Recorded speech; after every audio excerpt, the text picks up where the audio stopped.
What's going on, everybody? Welcome back. Down to Earth, Kristian Harloff. This is a UAP Tuesday. So this kind of came about because on my other channel, the Kristian Harloff channel, we were talking about age of disclosure and how it was getting released. And what my co-host, actually, the guy I kind of referenced on Friday's video, was it Friday's video? I think so. Friday's video was my friend who's essentially a skeptic. Not necessarily a skeptic that things aren't out there and that we're alone. A skeptic about the government holding with information, what UAPs really are, more in the vein of that. And I said, why don't we just discuss it on the show? And we wound up doing that, and we wound up doing it, and Attack Peter joined us. And it was a longer conversation. It was potentially only going to be like 10 minutes, 15 minutes, and it turned out to be like 45 minutes. So I said, I think it makes sense that we run this on the UAP channel so people who don't watch that other channel can see us discuss this and kind of get the point of view. So I figured it'd be good to have a skeptic's point of view on if age of disclosure is going to do anything at all and on government transparency. So that's what we're going to do. So thanks for joining me here today on the channel. Make sure you subscribe, click like, be part of it. Without any further ado, let's do it. Here is UAP Tuesday with myself, John Rocha, and Attack Peter. Away we go.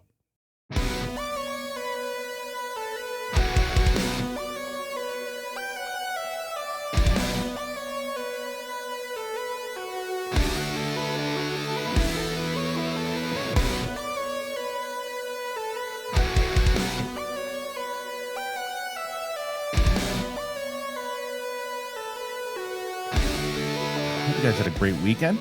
Joining me as always on Monday is my good buddy, Mr. John Rocha. What's up, John? How you doing? Hello. How are you, man? How's it going? How was your weekend, brother? It's good so far, man. It was good so far. Did you see? I don't know if you saw on my video on when was it on? I don't know, on the UAP channel. I said, this is what I said. I said, listen. Oh, we're just jumping into it. Okay. All right. Well, yeah, because I saw your post.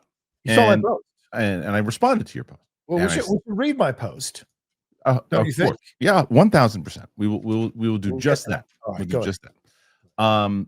And I saw your post, and then when I saw it, I responded. So go ahead and read your post out. What your post said about the actual topic of the trailer was posted by Discussing Film, and I said, "Cool trailer, cool trailer." That's the first thing I said. Yeah, could be bullshit, could be true. I just don't put much stock in any doc that contains a spineless Mark Rubio or conspiracy nut Anna Paulina Luna as, quote, experts on its subject matter. I don't believe we are alone in the universe, but until hard and concrete evidence comes out that aliens and UFOs landed here and our government covered it up, I will remain skeptical, as should everyone else. Remember, documentaries can be quite manipulative when they want to be. Right. That was my post. I don't disagree with a lot of that. Fair post. I didn't say it wasn't fair. My disagreement came with and I said this, what I didn't make clear enough in the response, because initially I said, you're not as educated in this topic, to which you rightfully responded, hey, you've only been into this for 3, I've been paying attention for a long time.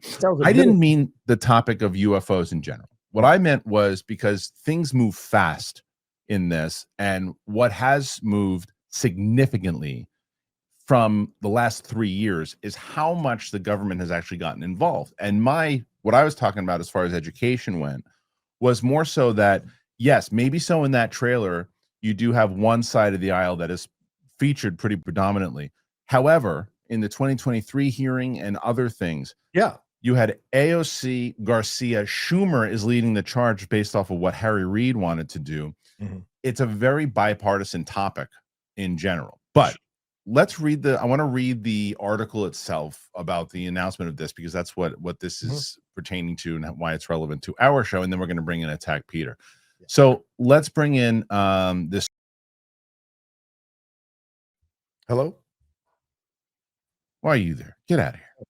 Good. Why am I here? What's happening? What just happened? This is unbelievable. Come on, Luke. I always blame Luke. Where I don't know. That's not it. I think this is it. There we go. All right. It's always poor Luke's fault, even though he does everything. Okay. So Buzzy UFO doc, The Age of Disclosure, lands VOD streaming date on Prime Video. The film will also get awards qualifying theatrical screening in LA, New York, and DC. That's big news too, especially considering it's probably trying to go for like a documentary award or something along the lines too. That's why they're putting it out, right? So where is The Age of Disclosure by filmmaker Dan Farrer features on record interviews with 34 current and former senior members of the U.S. government, military, and intelligence community with direct knowledge of unidentified aerial phenomena. Film contends there has been an 80-year cover-up of the existence of non-human intelligent life and a secret war among nations to reverse engineer UFO technology. Film comes amid a series of headline-making bipartisan congressional hearings on UAPs calling for transparency about what the government might know about non-human intelligent life. Ever since South by Southwest, Rogan has been a vocal supporter of the project, gaining distribution, repeatedly urging streamers to pick up the film. It's an amazing documentary. I really hope that this gets released somewhere big. Very well done. They think this documentary is going to break the dam. It's pretty intense. Hollywood Reporter's review was more skeptical. The Age of Disclosure tackles its topic with utmost certainty and sincerity. Its interview subjects treating everything they say like it's established fact, not requiring corroboration or confirmation. Some of the officials interviewed include Marco Rubio, Kristen Gillibrand, Mike Rounds, Jim Clapper, who was a director of national intelligence under Barack Obama. Back in March, Farrer discussed making the film in detail with the reporter, saying his goal was to only interview people who had direct knowledge of the topic as a result of their work with the U.S. government. Okay, so there's a lot that we can discuss here in general, but before we do that, I want to bring in someone who has been on the UAP channel with me very much so. He's a very talented artist and has become a very good friend of mine.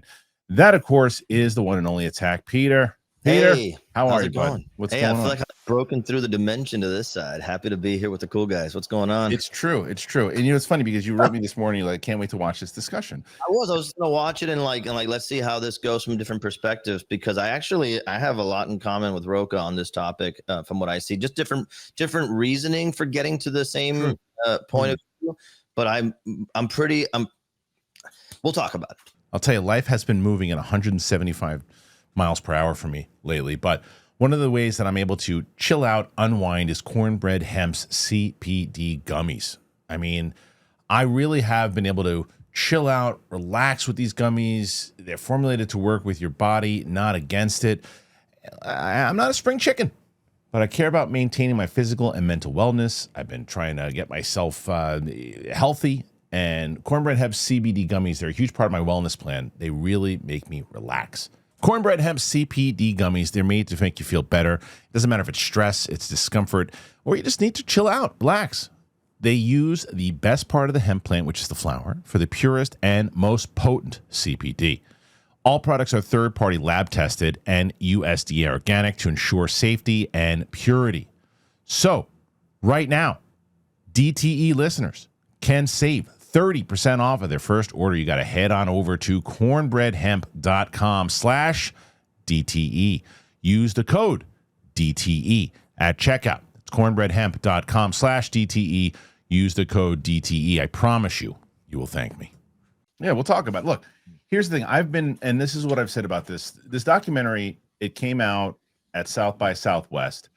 What I don't think it's going to do is, look, myself and Peter, and again, making it very clear that it's not that John hasn't paid attention to it, understands the topic, but John, you'd agree that you're not as in the know, paying attention to what's happening with the government and the certain things and the hearings that have been made over the last couple of years, correct? I would say that I've watched some of the stuff, clip outs and things of that nature over the year, but I haven't sat down and watched the documentaries that you've sent me. But I've got a pretty good handle on this stuff because I am more politically aware. I would think you would argue I'm more politically aware than you about all the stuff that's going on in general with yeah, sure, with all politics. Yeah, so you're definitely crosses over because this is part of hearings and whatever. Yeah, sure. But I think that you're probably more incisively knowledgeable about this stuff currently than I am. Yes. What I'm getting at more so is that if the three of us watch this topic, there's going to be less that Peter and I are going to be like, oh, well, I haven't heard that before than you in this topic. Like this particular topic, there'll be certain things that people have said, and I think that that's the goal of the mainstream. Because my Bonnie Somerville sent me this. She's like, "Have you seen this?" And I'm like, to me, like the two things that I get there is like, is this going to move the needle at all for people who are really aware of it? Because I saw a lot of people in the comments who are saying, "Oh, I think that it's a way to distract people from the news." That's the silliest thing anyone's ever said, because it's a bipartisan team. If it was one team that was doing it just to push it out there in general, then I go, okay, maybe they're just trying to distract. That's not the case. But I'll push back on that if you don't mind. Sure. I'll say that if we're still at a point where we believe that, I do not want this to become a political conversation, but I just have to say this. If we're still at a point where we think the lines in the sand are drawn one party and the other party and that's it, then we're not being honest, because what more likely is that there are factions within all government, right, that have their own agendas and own initiatives. And if you could use momentum happening across the aisle for your own personal gain, you'll do it, so I guess that's where potentially, like, we all have something in common, is that we are all super suspicious of any momentum and movement in government, sadly. Sure, but I think that this is what this Dan Farah, we don't know what his political side is, what he's trying to do. Fair. He's trying to get this out there, and this is where I stand on this, John. I wanted to see what you think here, because this is outside of what you believe, and more so on the business side, with where you and I usually line up on the business side of it, right? So do you think, because you look, what I've been saying on my channel, the other channel, is Dan Farah, who is very much involved and has been involved with Spielberg, Ready Player One, and all those things, right? He puts this thing out first. This is the first movie in the Hollywood circle that is starting to get people talking about it, yourself included. I mean, you saw it. Whatever you believe, you posted about it. Yeah. So it did its job there. And so he's involved with Spielberg. He knows Spielberg, whatever. Spielberg's Disclosure movie is coming out next year. Right. That's the first one that pops after that. Then after that is going to be Kaczynski's UFO movie. He's also in line with Spielberg and that crew, and Spielberg has been very vocal about how Cruise and Kaczynski changed the game with Top Gun Maverick, and he's been a fan. And then that lines up. Then you got Trevorrow, who's also in sync with Spielberg, the Jurassic side of it and all that. He's got a movie about Bob Lazar and George Knapp coming out. I said that for a long time, that the government side of things could be the way to get more information out about this topic. I'm thinking less about that. And if there is actual information that people can relay to directors and things that they maybe couldn't testify under oath, that they give it to the director, the writer. Is that real? I don't know. And you put it out in the way that they did in Close Encounters, and you put that out there. But do you think that this wave now, is it just because people are saying, well, this is the next big thing, or is this a calculated effort to put out information through pop culture? Well, it's not an easy answer, because I do think there's stuff going on to kind of take advantage of a political position. And certainly this is a party, because it's being, yes, you're saying it's bipartisan, but it is really being led by a lot of these GOP people, right? Tim Burchett, Anna Paulina Luna, Mark Rue, others who are pushing this. And yes, there are bipartisan people involved, but what is the reason? What is the foundation of this? And it's because that party has become a party of conspiracy theories about everything. So this exposes what they believe the government has been hiding for all these years and what have you. Now, of course, we've had the Roswell incident, and this used to be a leftist point of view, right? Like, hey, their government is hiding aliens from us. What else are they hiding from us? And we've seen that kind of stuff. So I do think some of this comes from a place of self-serving. That being said, there has always been a fascination with UFOs and with UAPs, as the new term is called, and what it all means. We've seen so many movies and so many documentaries that have explored this kind. Netflix had 2 really great documentaries in the last couple of years exploring this kind of stuff. And, we've seen books and all of this stuff here, but we've never had concrete evidence. So I think this is like taking advantage of a thing that was bubbling below the surface. And now that there's more access to documents, more access to videos, now this has caused people to give it a little more credence. So yes, I do think they're riding the wave, kind of like what happened with Titanic, where we had all these documentaries and the movie and all this right around the same time. But Spielberg is Spielberg though. Like, well, I don't understand that gives. You said the wave.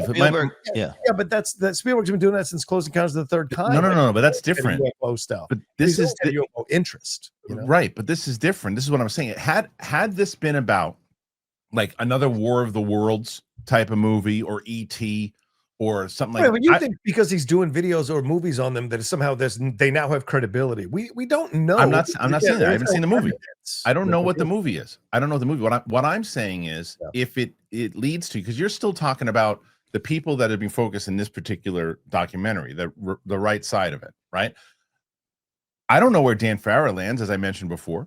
Oh yeah, no, I don't think Dan. I'm not putting any political aspersions on Dan, but Dan has an interest in this getting out. Dan has an interest in this, and what is Dan's personal point? Because a lot of Dan stuff has also been debunked by people who are just as knowledgeable, intelligent, stuff? and scientific. And I spent over the weekend reading and watching a bunch of stuff because of your comment. I was like, Right. well, let me get deeper into this. Let me see what Kristian's talking. And is that why you brought up Mick West? No, Jay. No. There's other people. That guy can have an alien ship in front of his house, and he's going to say it's a balloon. Well, Yeah, no, I mean, he's the Hank worst. Green. I think Hank Green did an incredible video. Okay, I don't know. Ago, breaking down the Tic Tac video and how much nonsense that is, and then breaking down other videos. Wait, why is that? Wait, okay, stuff, you know. Scott, Peter, I know you. I'll let you respond. Well, we're just going to go off. We're just not going to be able to do the topic because No. there's so much. But what we have to do is start inviting Rocha to the other show. I agree. I think Rocha should come on. Oh, I'd be happy because I actually think, to be honest with you, and I'm only half. I'm serious because I think Rocha really does in this specific moment. Represents like people that I know and love in my life that I respect, who are super intelligent, knowledgeable, and honestly have the same PTSD that some of us have, which is like, bro, fool me 8 or more times. You know what I mean? Like I can't. And so that's where I go. Kristian, when we talk about this, like there are days when I'm like, fuck, I'm psyched. I think we're onto something. Something's moving. And then there are days like, why would I ever believe any elected official about anything?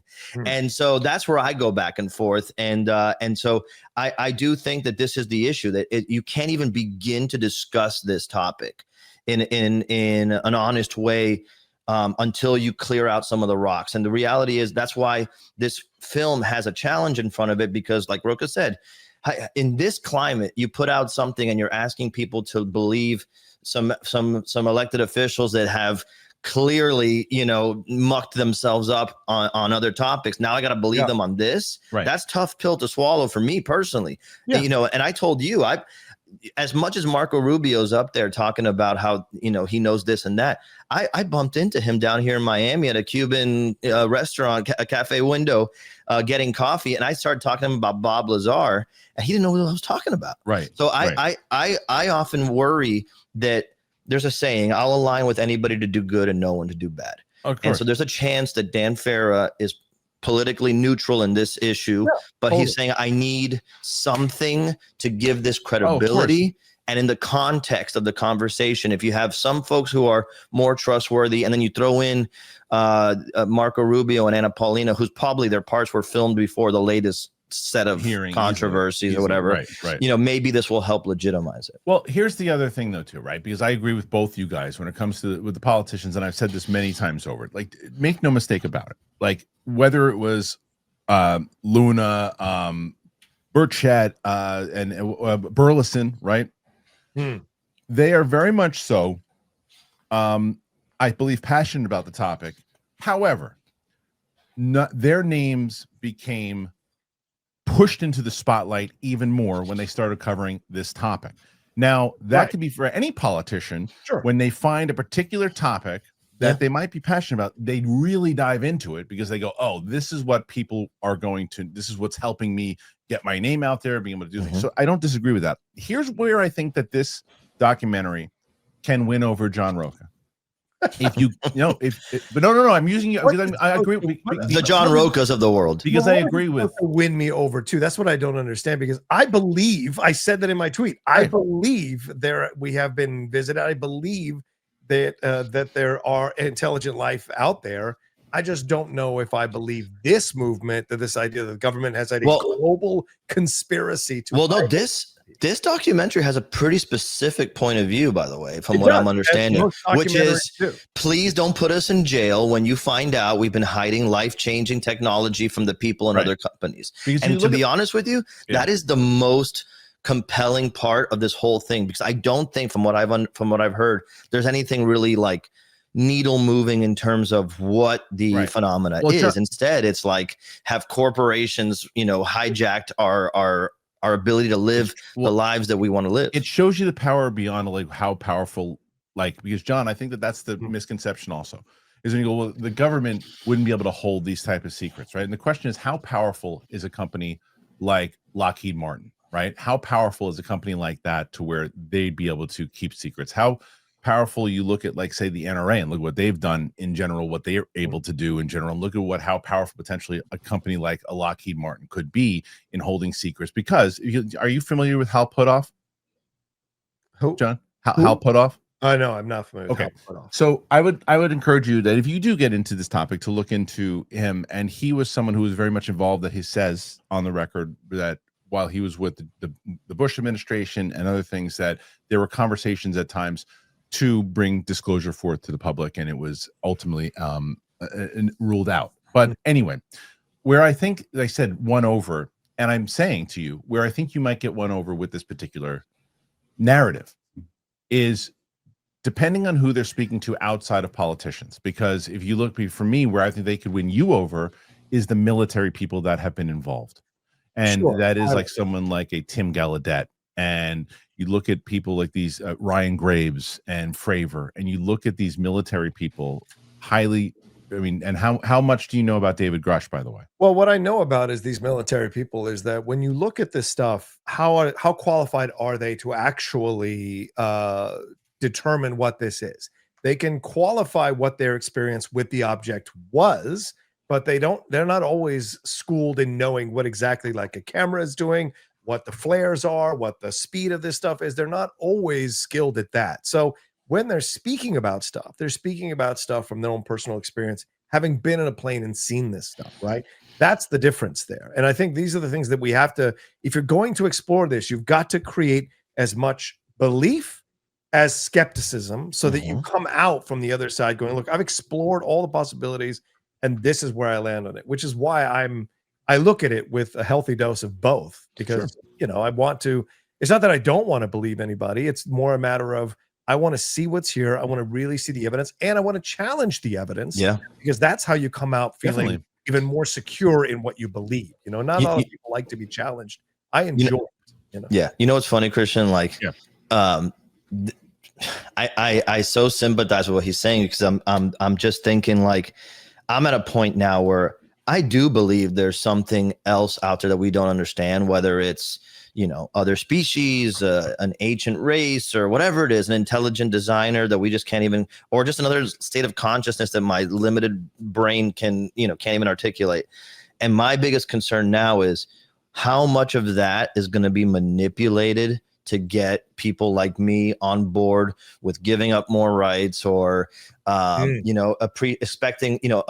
appreciating or accepting a new reality where there's a kind of like another layer of state motherhood on top of me that I can't escape. So my concern has gotten to that point, and that's why this documentary to me is so interesting, because it is the first legitimate one. All the delays have been weird, but it also makes me think this is going to be the first step, is getting the people to give forgiveness and moving on from the fact that you live in a country and a world where corporations and the government, literal definition of fascism, can get together and change the reality around us. Yeah. I mean, look, I couldn't agree with you guys more, though. You should always go into something, no matter what it is, asking questions and never just nodding your head and saying, absolutely, absolutely. And that goes to something as simple as, like, well, yeah, Lucasfilm's going to get back on track. They both inform each other, which is hilarious. You got to ask questions. You got to be able to do, and I think that, but I also think the other side of it, and I'm not saying that you're going to do this, John, but there are a lot of people who will, that will just go, sure, okay, yeah, right. And they won't even listen to what's happening. Oh yeah, no, I know. In the conversation. Like yeah. What I'm hoping it does is whereas, as John said, and he's right in his tweet, he said, you really only started getting into this in the last 2 or 3 years, which is 100% accurate. And the way that I did was that I discovered on the what the hell? What's the name of that stupid Disney Plus? Not Disney, but the natural. What's the National Geographic? Thank you. There you go. My head's broken. Don't pretend you watched that. And I do watch National Geographic. That's where I found it. It was National Geographic that popped up, and it was UFOs Discovering the Unknown. It was a 6-part series. I was I don't know what I was watching. I was like, I'll watch this because I thought it was like an ancient aliens thing. I'm like, but it wasn't. and it was more so of the, you know, the stuff of the government, people that were involved, people who were involved in like the 1960s, people who these nuclear facilities and other things.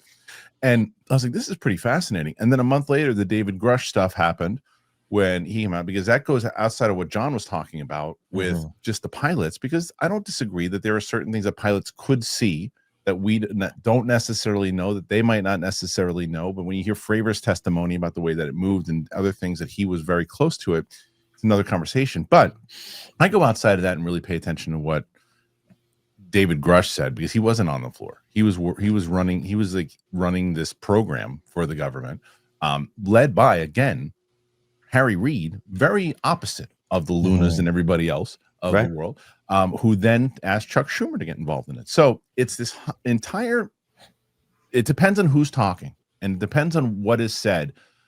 I wonder if this documentary will get people into the subject in the way that that one got me into the subject, if that makes sense.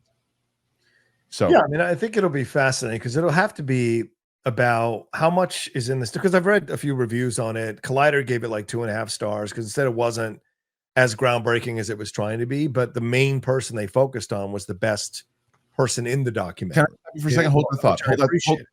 Hold that thought, please. I want you to continue. Because you know what's funny about that? I saw that. Yeah. And then I asked Frosty, I'm like, oh, you didn't like it? He's like, I loved it. Frosty saw it. He told me, Frosty said that it was split. There were people in there that thought it was fascinating and next level. And then there was exactly what you're talking about. So please continue. Yeah, well, I mean, I don't put any credit in that fool's comments on anything. So I mean, it's very well known how much of a hack I think he is.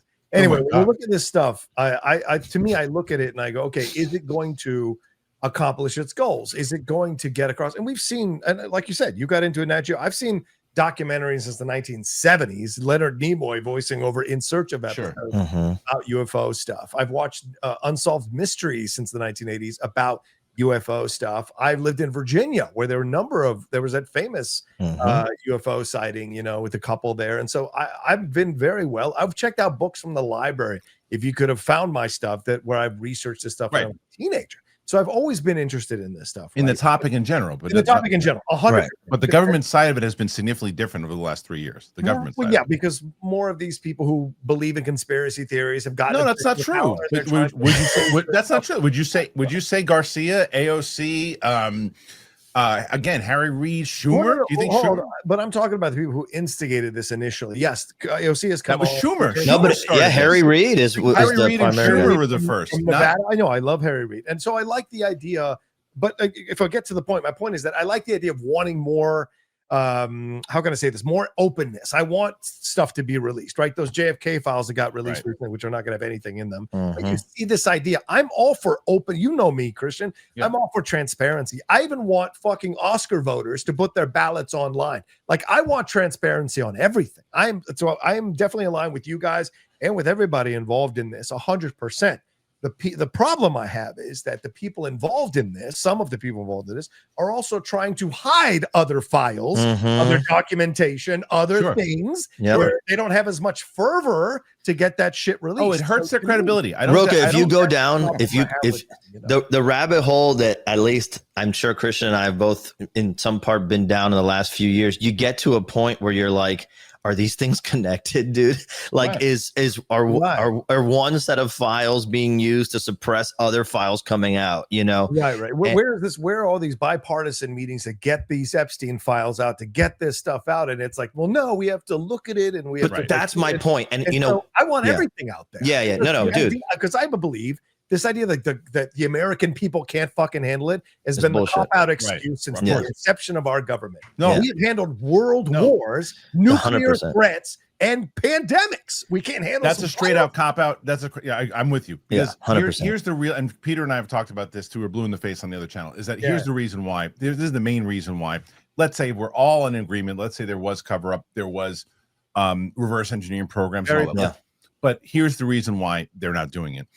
The amount of lawsuits, the amount of money, the amount of people going to potential jail, of things that have happened over the last 70 years that would happen, the amount of the markets dropping and other things happening, that and government changing. And by the way, let's say that this stuff that they say, hypothetically, if you believe it, the energy that could be changed in general oil companies and other things, and big companies that could take a massive hit and other things, there are major financial reasons potentially of why you wouldn't say these things. That has nothing to do with, well, the American public or the world public couldn't handle it. It's the same argument as the marijuana legalization argument for our whole lives. You know, it was like, you can't decriminalize marijuana or make it legal because people are going to, you know, it's going to be bedlam in the streets. Right. And it wasn't until, and we've talked about this before, Kristian, when it comes to like actual social movements happening in this country, they are rarely initiated or instigated by the federal government or any government. Right. It's usually they're late. Like there's all those videos of big Democrats saying a marriage is man and a woman. And that's crazy to think now. Right. So like there's all this precedent of people and the culture changing first, then big corporate interest, big government interest, figuring out how they can get their hands in the pot. Like with marijuana, we couldn't get the real legalization started in other states until, you know, there was big corporate investments and figuring out how we're going to control the business of this. And I think we're probably in the same situation where this will be that next topic that's going to, you know, trickle little by little.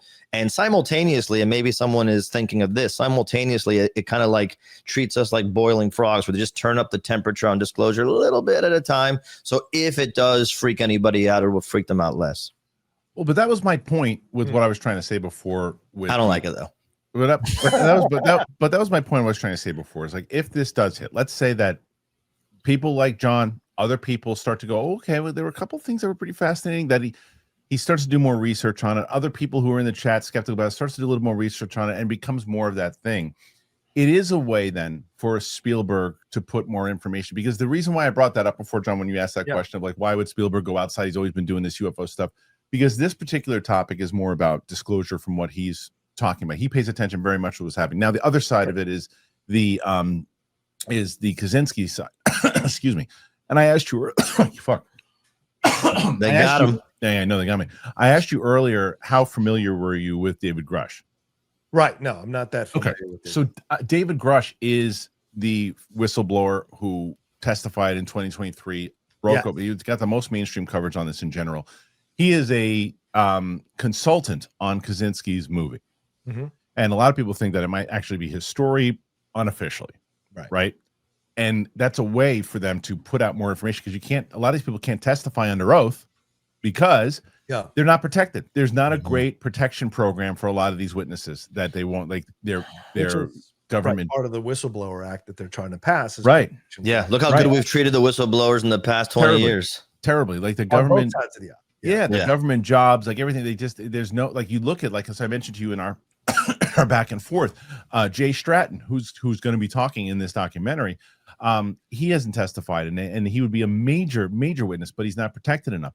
Eric Davis, not protected enough. Lukatsky, not protected enough. These people are not protected enough that they don't want to do anything. There's no movement on it until they do that. So maybe, and that's what Lukatsky said, right? Like, why would I come out? Yeah.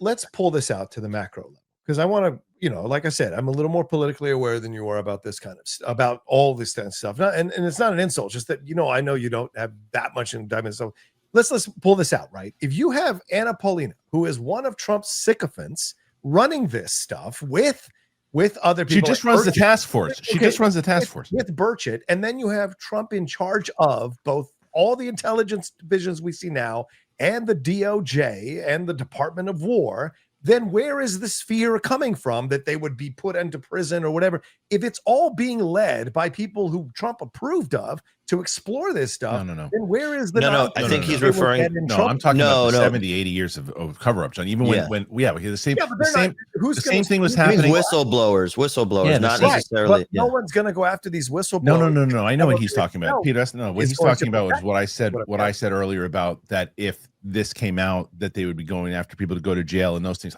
I'm talking about things that they just released Santos. They're not going to put anyone in jail. I'm not talking about just Republic. I'm talking about through Lockheed Martin, because here's the other thing where a lawsuit comes in, John. Well, Lockheed can't put anybody in jail.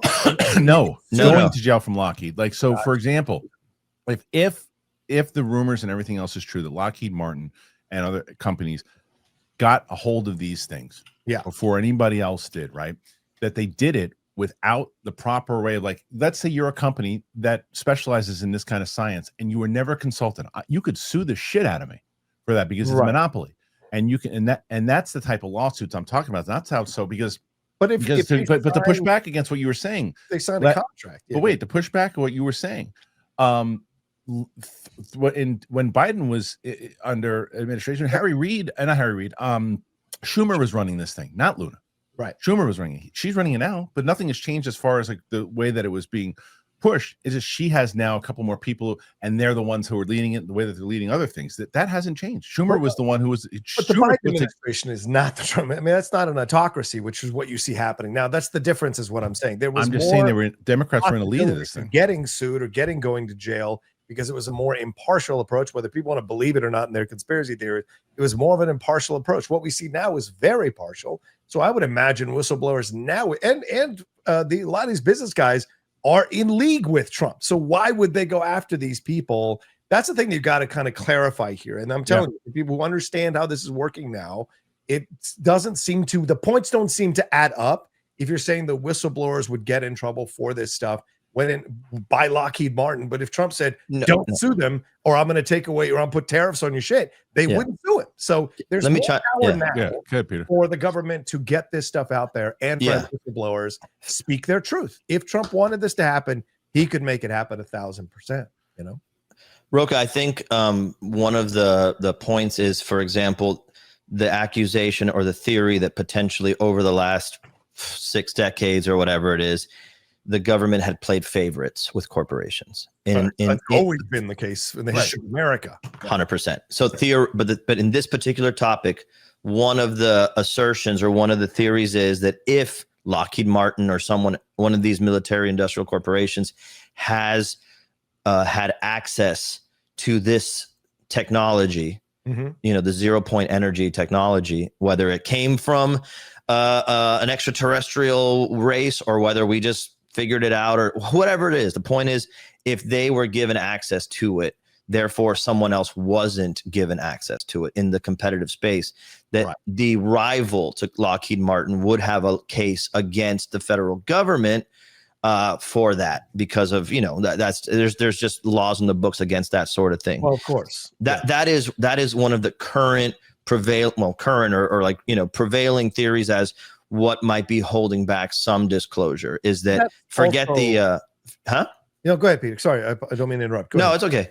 I was going to say it's that might be more of the pressing issue than even the shock to the system socially, religion and all that kind of stuff, is like, hey, you're going to have to deal with a major a rupture in between these corporations. Which I totally go ahead, Kristian. No, John, please go ahead. I totally understand exactly where you're coming from with that in terms of competitive nature and all this kind of stuff. But what you guys are accepting as truth is that this technology is out there and that people have been doing this. And I cannot go that far that they've gotten alien technology. I mean, this is something out of an event. It's alien from what they say. Alien technology it could be that. It could be, sure, of course. I sometimes think that the alien story is a skin. Hang an elephant off a daisy by tying it together, right? But so there's possibilities, of course. I just don't accept anything where I just don't buy this kind of, it gets way too far into the tinfoil hat thing when it goes into they found this technology that no one knows, and that's the part where I'm quite not ready to make the leap yet. All the other stuff, that's what I meant, though. Hiding stuff, possibly. But I think that's what I meant, though, is that in our exchange, again, why I hate social media, that there is enough conversation of what through military leaders, for people, again, Peter, my head, John, not Noel, what's his name? From Carl Nell. Carl Nell.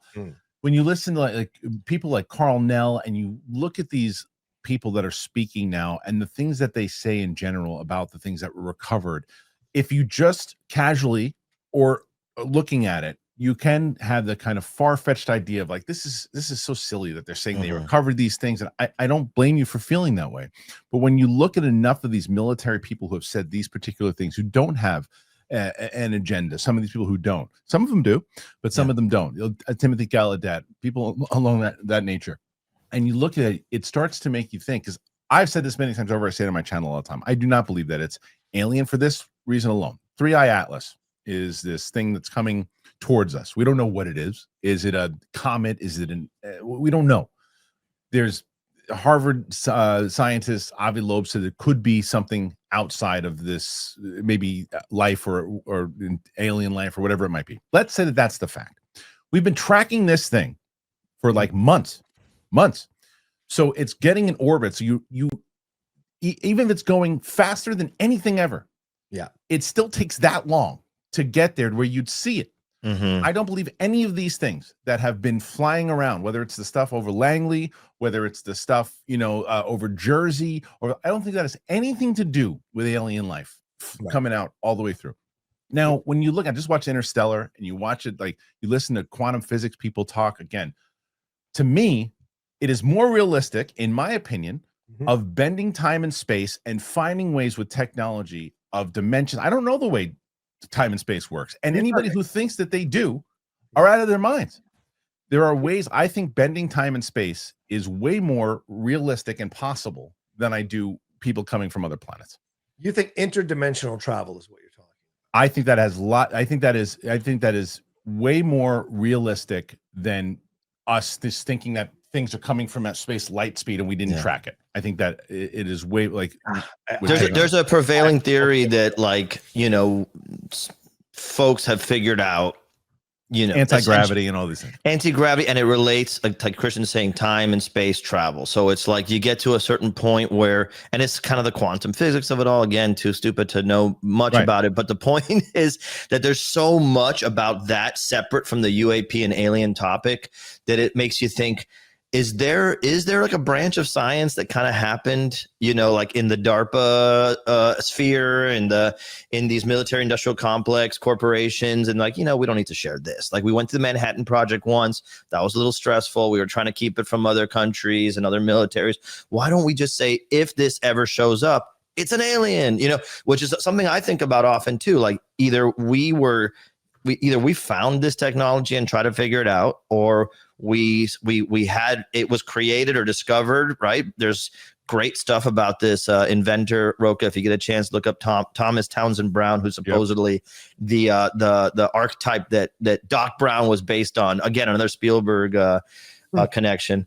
But essentially that they figured this stuff out. They kept it secret because they knew that if this got out, that would be the end, this kind of technology. So I don't know, man. I go back and forth about it all the time. I often, the upside to me is I hope we discover that there is a greater purpose that people don't understand, that we are all connected, that we're all part of one big fabric of reality, and we can unite over that. And my concern, the downside, is this whole thing is another fantasy to get us to look over here while we're just experiencing more of the same, which is, war, profiteering, and manipulation of humans, and playing to our better nature. The fact that we are optimistic enough to consider there might be another unifying reality and manipulating that for gain. That's where I fall on it. I'm hopeful. Well, obviously, we could talk about 5 hours for this topic. and I do think also that we're going to bring him to the basement, dude. Or the other. Well, look, we will definitely bring Rocha over. I think it'd be great to have Rocha over there. Yeah. Obviously, very well informed in the politics of it. I think it's healthy to have someone who's asking questions and is. I agree. And learning more stuff about it too. So I'd love to have him over there. But I think we can also continue this conversation when this thing drops in November. Oh, definitely. Are we not getting screeners? Are we not getting what do we get? Not getting a little red carpet action? I'm trying to get Dan Farah on the show. Come on. I'm trying to get Dan Farah on. Who's more connected to the UAP and the Hollywood of it together? I know, I got to say. So Peter, I wanted to thank you for joining us here, brother. I appreciate it. Hey, listen, if people wanted to come check you out, where do they go? Hey, the best thing to do right now is go find one of these PBR kits that I did the artwork on. Oh, nice. I already got paid, so this is not a sales pitch. I just wanted to do well so they hire me again in the future. But I designed a bunch of Godzilla cans with PBR. So if you're in the grocery store, the gas station, or your favorite adult beverage purveyor, go pick up one of those. It's by me. All right, Peter, you're the best. Thanks for joining us here. Later, guys. Thanks for brother. Great to you see too, you, man. Talk soon. Later. Yeah, much love, man. All right. Peter is out. Now I got to find. There was a 2-shot. Now the 2-shot's gone. So I love this comment. Go Barkley. Bring in Rocha. He believes in Transformers. So there you go. That was my overall conversation with John Rocha, with Attack Peter. It was, I thought, a very good conversation. It was nice to see a point of view from somebody who's not caught up in this recently. Someone who's obviously interested in the topic and gave good points. And I think that whether you agree or disagree with him, you see the point of view. And I think that he represented a point of view for the average person who's not paying attention to this stuff. I think there's still some things that he's mistaken about, but we agreed to disagree. And that's kind of what we did there. So I'm curious to think what you guys think about the conversation in general. Put your thoughts in there. Let me know. And we'll be back with our regular videos coming out, the news pieces really soon. But I just wanted to put out this discussion. I hope you like it. And again, as you saw in the middle of the show, Cornbread Hemp. You want to help out the show? You want to support this show? You want to get relaxed? That's how you do it.